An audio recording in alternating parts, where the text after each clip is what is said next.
సభ్యత్వ నమోదు కార్యక్రమాన్ని రికార్డు స్థాయిలో చేపట్టాలని బీఆర్ఎస్ మాజీ మంత్రి సబితా ఇంద్రారెడ్డి పిలుపునిచ్చారు. రంగారెడ్డి జిల్లా మహేశ్వరంలో నిర్వహించిన బీఆర్ఎస్ విస్తృత స్థాయి సమావేశంలో ఆమె పాల్గొన్నారు. ప్రతి ఇంటికి వెళ్లి పార్టీ సిద్ధాంతాలను ప్రజల్లోకి తీసుకువెళ్లాలని, బూత్ స్థాయిలో కమిటీలతో సభ్యత్వ నమోదు ప్రక్రియను పటిష్టంగా నిర్వహించాలని సూచించారు. రానున్న స్థానిక సంస్థల ఎన్నికలకు పార్టీ శ్రేణులు సిద్ధంగా ఉండాలని పేర్కొన్నారు. అలాగే కాంగ్రెస్ ప్రభుత్వం ఎన్నికల హామీల అమలులో విఫలమైందని సబిత విమర్శించారు.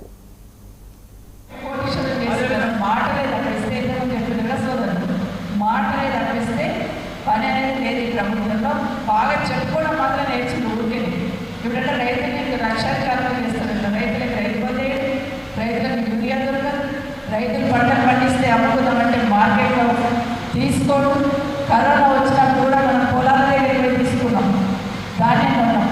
కానీ ఈ 2 నెలల నుండి చూస్తే రైతులు కళ్ళాలనే చచ్చిపోతున్నారు, ధాన్యం మీద వండుకొని చచ్చిపోతున్నారు, అమ్మనీక లేక వర్షం పడితే ఏడుస్తున్నారు, ఎంతో కొంత కొనుదాన్ని ఏడుస్తున్న సందర్భం మనం చూస్తున్నాం. రైతులు గోస ఎత్తుంది అనేది తెలంగాణ రాష్ట్రంలో మళ్ళీ ఈరోజు మనం చూస్తున్న సందర్భం.